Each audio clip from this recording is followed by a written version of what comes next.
Good morning, all.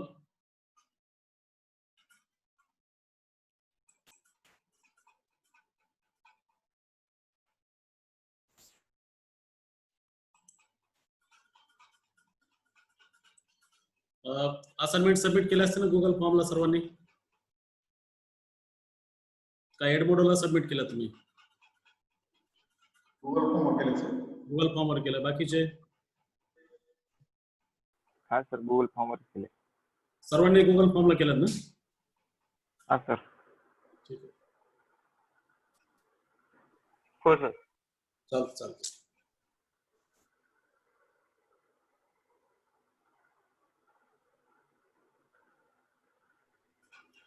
हे notation आहे linear कोडचं. ज्या लिनियर कोडची लेंथ n असेल आणि त्याची डायमेन्शन k असेल तर त्याला क्यूअरी n ची किंमत q ची किंमत 2 असेल तर बायनरी म्हणून, टर्नरी म्हणून अँड सो ऑन. तर त्याला क्यूअरी nk कोड म्हणायचं. लिनियर असेल तर स्क्वेअर ब्रॅकेट मध्ये आपण नोटेशन लिहितो, लक्षात घ्यायचं. For the linear code we represent like this. The first component always stands for the length of code. Second is always related to dimension or size of the code. And third, if you know the distance of the code, then it is called as NKD linear code. First unit मध्ये आपण notation पाहिलेले. तर यामध्ये लक्षात घ्यायचं दोन प्रकारचे notation असतील इथे. स्क्वेअर ब्रॅकेट मध्ये NKD किंवा NMD. तर प्रत्येकाची जागा फिक्स आहे इथं, चेंज काही करायचं नाही तुम्ही त्यामध्ये. n always this first number always stands for the length of the code. म्हणजे प्रत्येक कोडवरची मध्ये किती बिट्स आहेत दोन्ही ठिकाणी. this k is related to dimension or you can call it as size of the code. He dimension आहे. प्रथमतः हे स्क्वेअर ब्रॅकेट आपण लिनियर कोड साठी दाखवतो आणि राऊंड ब्रॅकेट जनरल कोड साठी. तो लिनियर असेल किंवा नसेल. राऊंड ब्रॅकेट मात्र राऊंड ब्रॅकेट लिहिला असेल तर हा नंबर काय असतो, साइज ऑफ कोड. आणि मग याच्यावर लिनियर असेल तर तुम्ही डायमेन्शन काढू शकता. त्यामुळे डायमेन्शन याची काय राहील, log of m to the base q अशा प्रकारे राहील. जर तो लिनियर कोड असेल तर. लिनियर कोड नसेल, वेक्टर स्पेस असेल तर आपण डायमेन्शन त्याची काढत नाही. बाकी हे लास्ट पॉइंट दोघांचे फिक्स आहे. हे डिस्टन्स आहे. हे नोटेशन लक्षात घ्या फक्त. लिनियर असेल तर स्क्वेअर ब्रॅकेट वापरायचा आणि समजा काहीच नाही म्हणायचं तर राऊंड ब्रॅकेट वापरायचा. हा m क्यूच्या पॉवर मध्ये असू शकतो किंवा नसेलही. नॉन लिनियर असेल तर क्यूच्या पॉवर मध्ये राहण्याची शक्यता नाही, पण लिनियर असेल तर this always q to the power dimension of C. आपण ते पाहिलेलं आहे. So square brackets are used to represent linear code and round bracket mostly used to non-linear, those who are not vector space. In that case, the middle number is the size one. प्रत्येक ठिकाणी तेच हा केस सुद्धा size म्हणू शकतो आपण. Dimension माहित असेल तर त्या कोडची साईज काढू शकतो Q to the power dimension. त्यामुळे अडचण नाही यामध्ये काही. तर ही महत्वाची remark.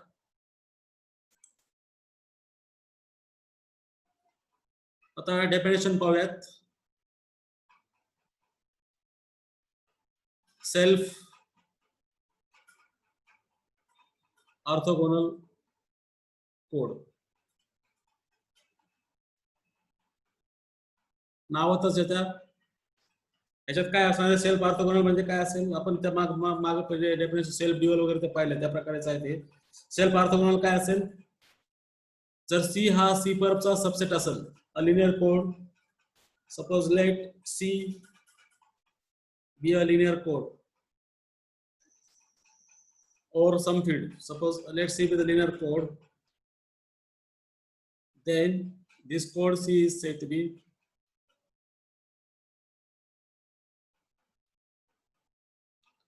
self orthogonal if C हा C परचा सबसेट असेल. C हा C परचा सबसेट असेल आणि असे कोड आहेत तिथे. असे कोड आहेत. आपण एक्झाम्पल हे मागे सेल्फ ड्युअलचं एक्झाम्पल पाहिलं होतं. दुसरी डेफिनेशन मी इथं करतो. Self dual code, DUAL, self dual code. Let capital C be a linear code, capital C be linear code, then C is said to be self-dual. C is said to be self-dual if subset ऐवजी काय करायचं equal to म्हणायचं, हे दोघंही सारखेच असतील. आणि self ड्युअलचं आपण एक्झाम्पल वरती पाहिलेलं आहे, मी ते एक्झाम्पल तुम्हाला दाखवतो या ठिकाणी. सेल्फ ड्युअलचं एक्झाम्पल सेल्फ ऑर्थोगोनल शोधू शकतो आपण या ठिकाणीच पहा. तो हा सी पर हा वेगळा आलेला आहे, त्यापेक्षा 0 तर कॉमन राहतोच दोघांना, 0 हा कॉमन असतोच. कुठेतरी आलो तर बाबाचे एक्झाम्पल हा हे पहा, इथं म्हटलं मी सेल्फ ड्युअल, इथं सी पर आणि सी एकच होते, हा सी काढलेला आपण आणि आपल्याला दिलेला सी, तो सी आणि सी पर एकच आहे. म्हणजे हे एक्झाम्पल कशाचं आहे, सेल्फ ड्युअल कोडचं आहे.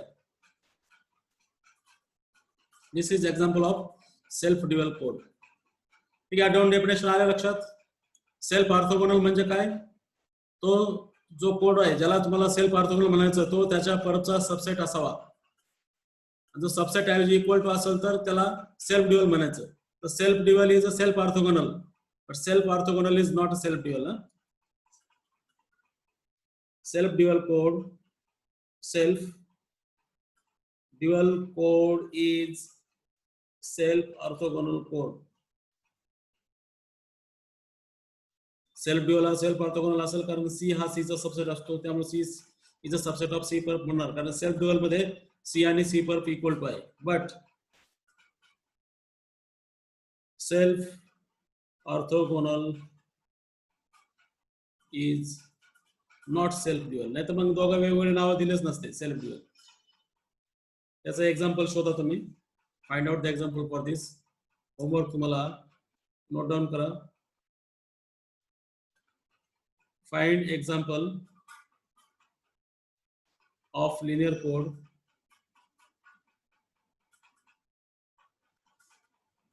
which is self-orthogonal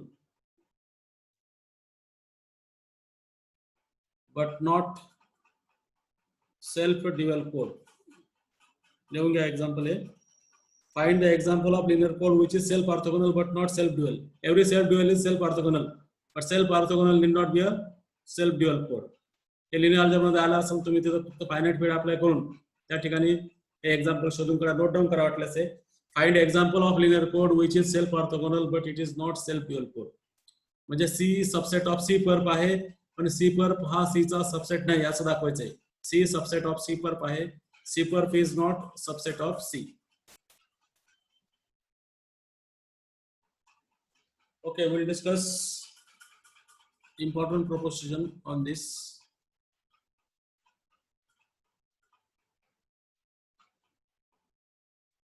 The proposition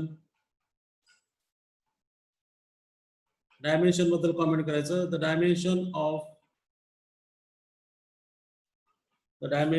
of self orthogonal code of length n must be less than or equal to n by 2. This must be less than or equal to n by 2, and dimension of self-dual code is self-dual code of length n again is काय असेल, it must be equal to n by 2. Proposition म्हणजे it is just like properties and we know the result.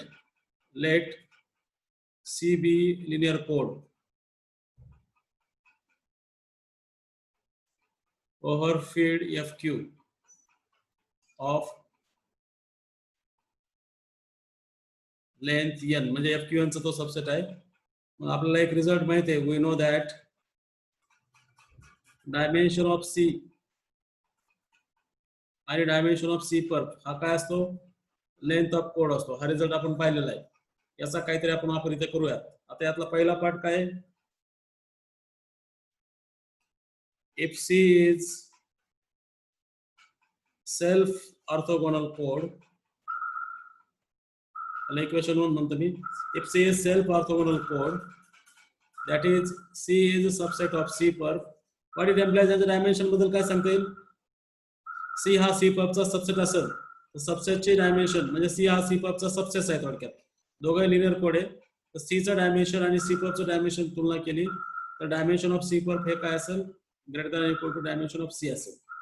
Dimension C is less than equal to dimension of C perf.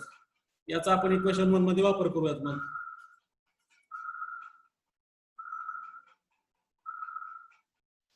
तर मी लिहितो dimension C plus dimension C perf from 1 हा काय आहे? n च्या बरोबर आहे.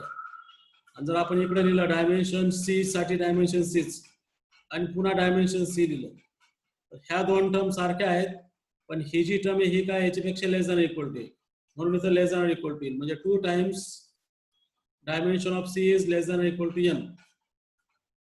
मधल्या नंबर्स आपल्याला काही घेणं नाही. 2 times dimension of C is less than equal to n येईल. म्हणजे डायमेन्शन ऑफ जो सेल्फ ऑर्थोगोनल कोड आहे तो काय आला? n/2 पेक्षा लहान आहे. आपण इथं मेन्शन केलंय the dimension of self orthogonal code of length n must be less than equal to 2. हा पहिला पार्ट प्रूव्ह झाला. दुसऱ्या पार्ट मध्ये आपल्याला काय म्हटलंय? If C is self dual chord of length n then C must be equal to C perf. म्हणजेच काय? डायमेन्शन ऑफ C आणि डायमेन्शन ऑफ C perf काय असले पाहिजे?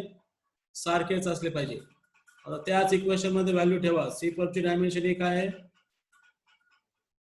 C perf ची डायमेन्शन ही डायमेन्शन C च आहे. आणि या दोघांच्या डायमेन्शनची बेरीज म्हणजे लेंथ ऑफ कोड असतो. तर इथं काय आलं आपल्याला? 2 टाइम्स डायमेन्शन C हा n आला म्हणजे dimension of self dual code काय आला? n/2. या दोन्ही गोष्टी आपण प्रूव्ह केल्या या ठिकाणी. एलिमेंटरी रिझल्ट होता. याला स्ट्रॉंग म्हणता येणार नाही म्हणून प्रॉपोजिशन म्हटलं. Proposition means just like property, लेमापेक्षा कमी. तर काय वापरला आपण? फक्त हा रिझल्ट वापरला. Dimension C plus dimension C perf equal to n. एकदा आपण म्हटलं C subset of C perf self orthogonal मध्ये C subset of C perf असेल तर dimension C must be less than equal to dimension C perf. ते value आपण त्यामध्ये ठेवल्या. Dimension C plus dimension C. तर हा डायमेन्शन C आणि डायमेन्शन C perf मध्ये लेस दॅन इक्वल टू आहे पण या दोघांचे ऍडिशन n आहे. म्हणजे काय शेवटी 2 times dimension C is less than equal to n. So hence dimension C is less than equal to n/2. That is, you have proved that dimension of self orthogonal chord of length n is always less than or equal to n/2. But if it is self dual chord, then C and C perf must be same. Once C and C perf same, their dimension has to be same because set are same, so dimension has to be same. So that means dimension C plus dimension C perf काय आला? Dimension C plus dimension म्हणजे 2 times dimension C n आला. Dimension C हा काय आला? n/2. म्हणजे आपण असं म्हणू शकतो की सेल्फ ड्युअल कोडचं ज्या सेल्फ ड्युअल कोडची लेंथ n आहे त्याची डायमेन्शन n/2 असेल. म्हणजे सरळ सरळ आपल्याला जर कळाला की हा सेल्फ ड्युअल कोड आहे तर आपण त्याची डायमेन्शन n/2 लिहू शकतो. काय डिफिकल्टी असेल तर विचारा या ठिकाणी. आता हे सेल्फ ड्युअल मध्येच बघा.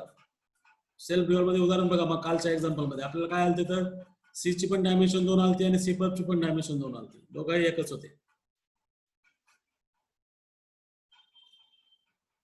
ऑड लेंथ मध्ये हे पॉसिबल होणार नाही. ऑड लेंथ मध्ये काय होईल? समजा ज्याची लेंथ 5 आहे, ज्याची लेंथ 5 आहे तर कुणाची 3 येईल, कुणाची 2 येईल. 3 आणि 2 5 होतील. पण जेव्हा इव्हन असेल त्यावेळेसच 50-50% होईल. तिथेच तुम्ही एक्झाम्पल ते शोधू शकता मी सांगितलेलं. त्यामुळे तसा विचार करा तुम्ही. या प्रपोजिशन मध्ये काय अडचण? कुणाला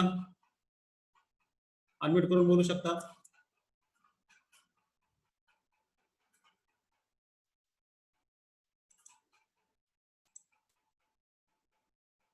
अनम्यूट करून बोलू शकता. आहेत तर सर्वजण जागेवरती. आवाज येतोय व्यवस्थित? प्रपोजिशन मध्ये काय अडचण असू नये असं मला वाटतंय. मला तर काय अडचण नाही. तुमचं बघा आता. Okay, no problem. आता next definition Hamming weight. Hamming distance आपण पाहिलेलं आहे आणि हॅमिंग वेट किंवा वेट ऑफ द कोड आपण म्हणतो त्याला. सिम्पली वेट म्हणा किंवा हॅमिंग वेट म्हणा. वेट हॅमिंग वेट महत्वाचा कॉन्सेप्ट आहे कोडिंग थिअरी मध्ये. हॅमिंग वेटची डेफिनेशन लिहितो मी. होल स्पेस मध्ये let x be word from मला चॅट बॉक्स मध्ये टाका एक्स ची लेंथ काय असेल. What is the length of this x. X हा एफ क्यू एन चा वर्ड आहे म्हणजे याची लेंथ काय असेल ते चॅट बॉक्स मध्ये टाका.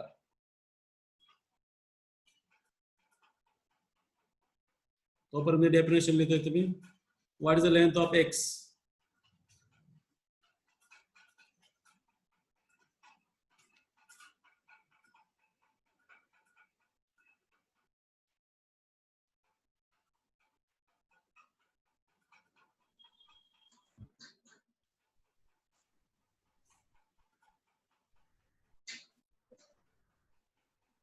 एक्सची लेंथ एका जणांनी टाकलं चार्ट मध्ये.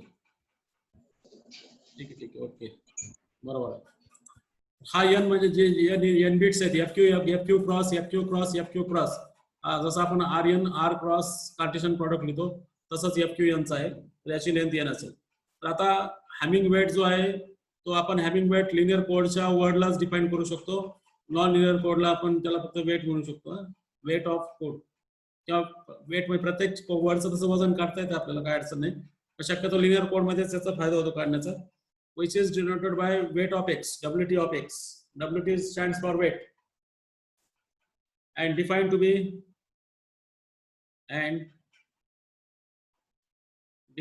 be number of non-zero coordinates. Number of non-zero coordinates in x. Number of non zero coordinates in x म्हणजे काय, झिरो एक्सक्लूड करायचे. समजा त्याची लेंथ एन आहे आणि त्याच्यात के प्लेसेसला झिरो आहेत तर त्याची वेट काय असेल एन मायनस के. मग आपण आणखी डिस्टन्सच्या भाषेत त्याला लिहू शकतो. नॉन झिरो कॉर्डिनेट्स कसं करणार आपण. समजा हा एक्स आहे,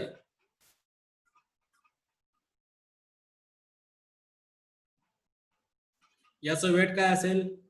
नॉन झिरो कॉर्डिनेट्स मोजायचे. हा नॉन झिरो आहे, हा बायनरी फील्ड मधला समजा आपण. हा दुसरा नॉन झिरो आहे, हा तिसरा नॉन झिरो, हा चौथा नॉन झिरो आहे. म्हणजे वेट ऑफ एक्स किती आलं इथं 4 आलं. आपण आणखी एक करू शकतो इथं. झिरो वर त्याच लेंथचं घ्यायचा. या दोघांमध्ये किती अंतर आहे. What is the distance between x and zero. Number of places at which x and zero differs म्हणजे काय. एक्स आणि झिरो किती ठिकाणी वेगवेगळे म्हणजे काय. Number of non zero coordinates in x. हे दोघं एकच आहे. म्हणजे एक्स आणि झिरो मध्ये किती ठिकाणी वेगवेगळं आहे. 4 ठिकाणी. एक्स आणि झिरो हे 4 ठिकाणी वेगळं आहे. 1 2 3 4. म्हणजे वेट ऑफ एक्स काढणं म्हणजे त्या शब्दाचं झिरो बरोबर डिस्टन्स काढणं हे लक्षात घ्यायचं. फक्त ते सांगायचं मला इथं. वेट ऑफ एक्स काढणं म्हणजे काय, शब्दाबरोबर त्याचं झिरो शब्दाबरोबरचं डिस्टन्स काढणं. म्हणजे या ठिकाणी आपण म्हटलंय की define to be number of non zero coordinates in x. That is you can also call weight of x to be distance of x and zero. हे सुद्धा वेटचं डेफिनेशन होऊ शकतं. वेट ऑफ एक्स काय करायचं, फक्त हा झिरो काय करायचा, एक्स एवढ्या लेंथचा झिरो घ्यायचा. हा झिरो काय असेल, एक्सची जी लेंथ असेल तेवढाच घ्यायचा. म्हणजे weight of x is just x comma zero. मला एक सांगा, ही टर्म बरोबर आहे का. इथं नोट लिहितोय मी. नोट दिल्यात तिथं. पहिली note, distance between x comma Y म्हणजे काय. The number of distinct places in x and y. x आणि y किती ठिकाणी वेगवेगळे आहेत. Number of different places at which x and Y differ असं म्हणू आपण. Number of places at which x and Y differ. मग याला मी असं म्हणू शकतो का, या दोघांची वजाबाकी करा. हे दोघं एकच राहतील का. Distance of x comma y हा number of places at which x आणि वाय वेगवेगळे असतील. एक्स आणि वाय किती ठिकाणी वेगवेगळे ते शोधायचे. समजा आपण मी असं केलं, एक एक्झाम्पल घेऊनच दाखवतो तुम्हाला मी. एक्स हा आपला आहे x1 x2 xn आणि त्याच्या खालीच मी वाय लिहितो. वाय आहे y1 y2 yn n tuple. दोघे कुठले आहेत? FQN मधले आहेत. दोघे FQN मधले आहेत. तर आता एक्स हे समजा कोऑर्डिनेट भाषेत लिहिण्या कोऑर्डिनेट भाषेत लिहू आपण. एक्स मायनस वाय काय येईल? पहिलं बीट येईल x1 मायनस y1, दुसरं काय येईल x2 मायनस y2 आणि शेवटचं काय येईल xn मायनस yn. मग distance between x minus y 0 आणि distance between x and y हे एकच आहे का एवढं सांगा फक्त इथे. आणि याला मी weight of x minus y असं म्हणू शकतो. ते आपल्याला रिझल्टद्वारे प्रूव्ह करणारच होतो आपण.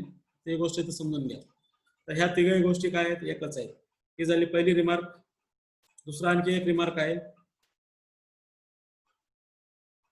Second remark, let x is the word of length n, of course from FQN, then weight of x is just distance of x comma 0. अशा प्रकारे लिहिले. म्हणजे काय? Weight of x, x1 x2 xn चं weight हे तुम्हाला लिहायचं distance of x1 x2 xn. कुणाबरोबर डिस्टन्स काढायचं? 0 0 0 ऑफ लेंथ n0.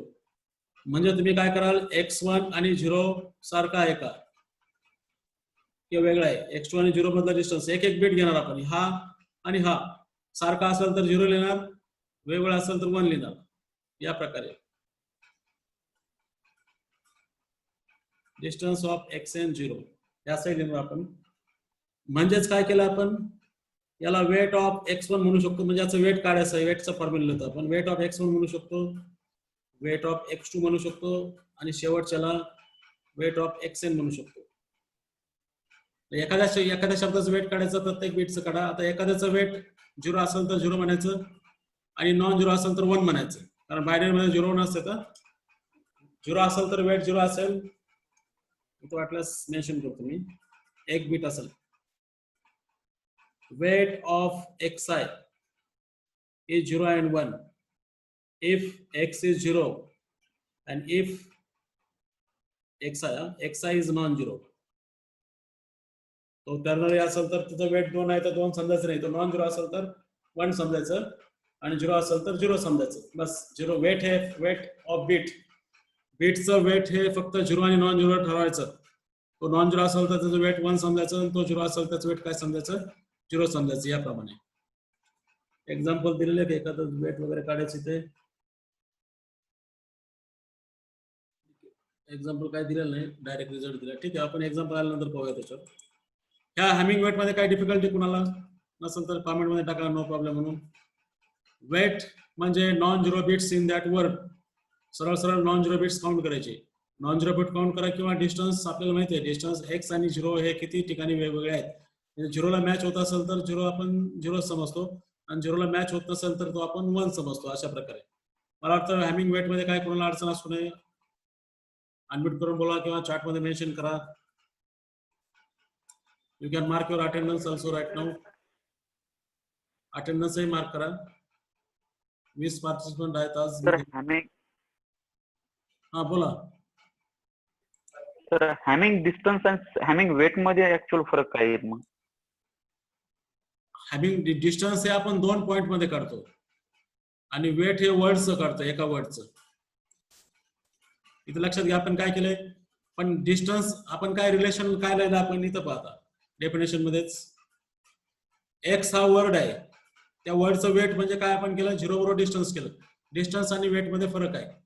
वेट म्हणजे non 0 bits in that word. Number of non 0 bits in that word. आलं लक्षात? डिस्टन्स आपल्याला अंतर काढायचं 0 सोबत फिक्स आहे. अंतर 0 सोबत काढणं फिक्स आहे. वेगवेगळ्या टर्म्स आहेत वेट आणि distance. Okay sir.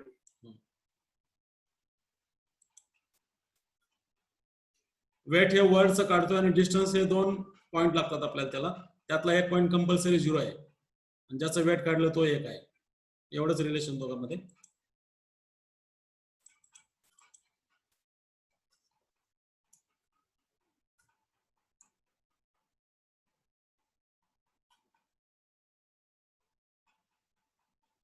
Attendance mark करेपर्यंत मी लेमाचा स्टेटमेंट लिहितो. If x, y is in FQN, both are the words of length n,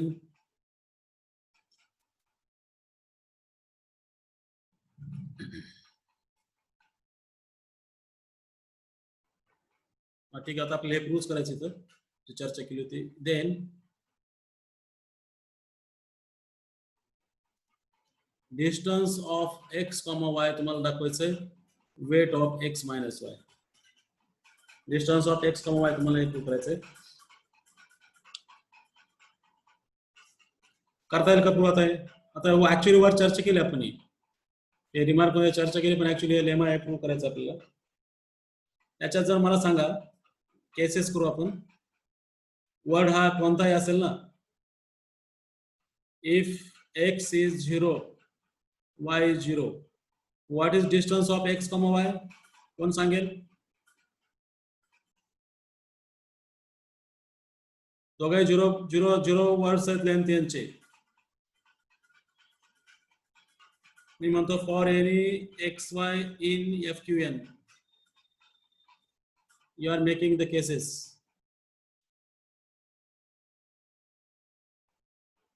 okay, distance is 0. शक्यतो अनम्यूट करून बोला, मला चॅट बॉक्स मध्ये जाऊन पाहावं लागतंय.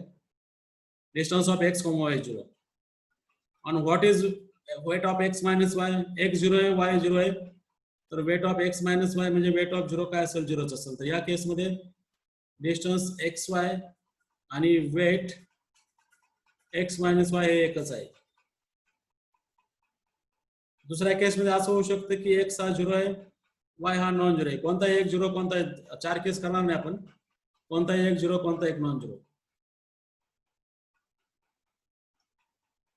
आपण काय करू? x ला नॉन 0 करू आणि y ला 0 समजू. मला सांगा, what is x minus y? x minus y काय असेल? अनम्यूट करून बोलायचं कोणी पण. Not equal to 0. नाही, x मायनस y, आता y 0 आहे आणि x नॉन 0 आहे. तर y हा 0 ठेवला तर x काय येईल? x येईल. मग weight of x minus y हा काय आहे? वेट ऑफ x आहे. वेट ऑफ x म्हणजे तो डिस्टन्स ऑफ x, 0 असतो डेफिनेशन प्रमाणे. वेट ऑफ x हा काय असतो? Distance of x, 0. आणि तो 0 आपण कोणाला म्हटलेलं आहे? 0 म्हणजे आपला तो y आहे. Distance of x, y. आता दोघांपैकी एक नॉन 0 एक 0 समजलाय. दोन्ही केस एकच आल्या, याच्यामध्ये वेगळं करायची गरज नाही. शेवटची केस दोघंही non 0.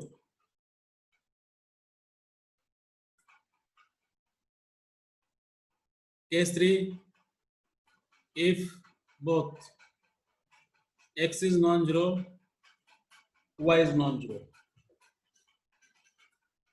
That is, let x equal to x1, x2, xn, y is equal to y1, y2, yn. Be any two. Unmute करून बोला, सागर शिंदे.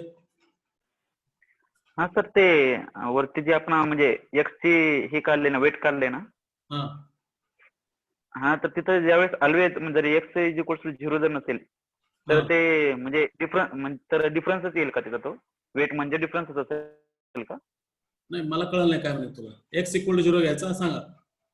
केस 1 मध्ये x हा डिस्टन्स ऑफ x, 0. त्यामध्ये x 0 आहे, y 0 आहे का? हा, x जर 0 नसेल तर त्याचा डिफरन्सच येईल का खाली? म्हटलं वेट म्हणजे नाही, वेट म्हणजे डिफरन्स नाही. वेट म्हणजे नॉन 0 बिट्स. आता मला सांगा, x ची किंमत आपण ही घेतली आणि तो 0 तुमचा 0 आहे. याचं वेट काय आहे? 1 1 1 चं 1 1 0 चं 2 वेट आहे, कारण 2 नॉन 0 आहेत, 1 0 आहे, बरोबर. मग याचा डिफरन्स काय आला? 1 1 0. डिस्टन्स ऑफ 1 1 0 आणि डिस्टन्स ऑफ 0 0 काय आला? 2 आला. आणि याचं वेट आणि हे वेट एकच आहे. हेच आपण करतो, बाकी काय नाही. Okay sir.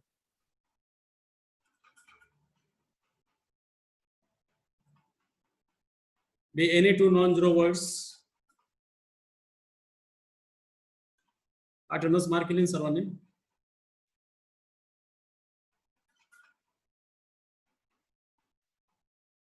From FQN. मला सांगा आपण यांचं डिस्टन्स डिस्कस केलं फर्स्ट युनिट मध्ये. How to find distance of this to.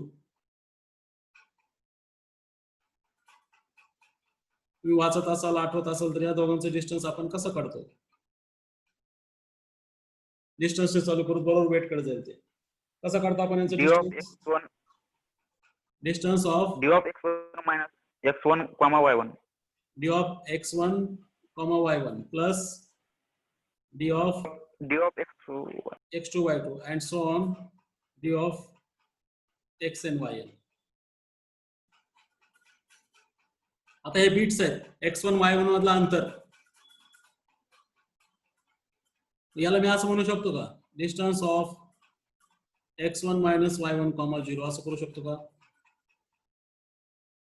एकच बीट आहे ना. समजा हा 1 आहे आणि हा 1 आहे तर डिस्टन्स 0 येणार आहे. तर 1 मायनस 1 पण 0 येणार आहे. 0 आणि 0 मधला डिस्टन्स पण काय असणार आहे 0 असणार आहे. तर असं म्हणू शकतो आपण वर रिमार्क केल्याप्रमाणे x2 minus y2 comma 0 plus and so on xn minus yn comma 0. तर हा काय आला वेट ऑफ डेफिनेशन प्रमाणे weight of x1 minus y1 plus weight of x2 minus y2 weight of xn minus yn. म्हणजे शेवटी काय झालंय weight कोणाचं झालं. काही 1 येतील काही 0 येतील पण वेट कोणाचं झालंय x मायनस y चं वेट झालं. x1 x मायनस y चं वेट झालंय. म्हणजे पहा x1 x2 xn y1 y2 yn या दोघांचा डिफरन्स किंवा याचं वेट प्लस याचं वेट या डिफरन्सचं वेट हे एकच आहे. आलं लक्षात आहे. हे लक्षात आलंय का सर्वांच्या. डिस्टन्स ऑफ x y हा सरळ सरळ weight of x minus y असतो इन ऑल केसेस. काय अडचण असेल तर विचारा आपल्याकडे 5 मिनिटं आहेत. आणि हे जर फील्ड बायनरी असेल तर करोलरी केलेली पहा. हे जर फील्ड बायनरी असेल तर x प्लस y लिहिलं तरी चालतंय कारण minus y in the binary field it is just plus y for the binary. Thus, distance of x comma y is weight of x minus y for all code words of same length is important. काय अडचण असेल तर विचारा या result मध्ये. तोपर्यंत मी करून लिहितो. अनम्यूट करून बोला. सोपेत रिझल्ट आहे. आता वरती फक्त काय दिलं होतं FQ दिलं होतं इथं F2 दिलंय.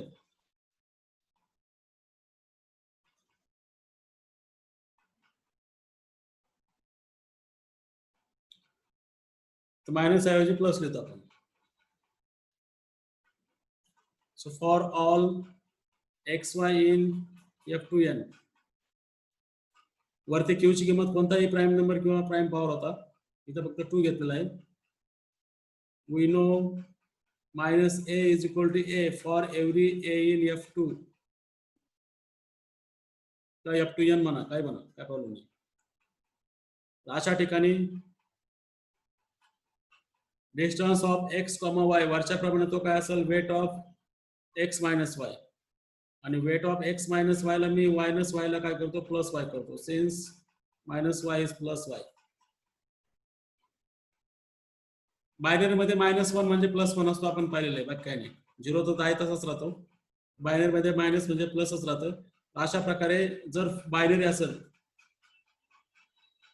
दस बायनरी फील्ड वरचे बिट्स असतील तर डिस्टन्स ऑफ x y हा सरळ सरळ त्यांची ऍडिशन करायची weight of x plus y ची. या ठिकाणी तो एकच असेल.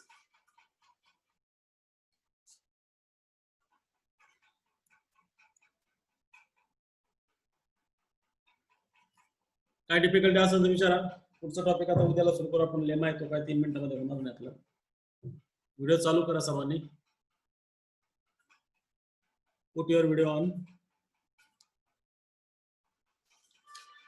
उद्या आणखी एक लेमा घ्यायचा आपल्याला.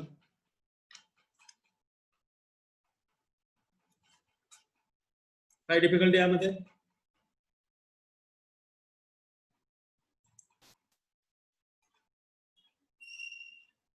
एक कोणतरी सोडून गेलाय पुन्हा.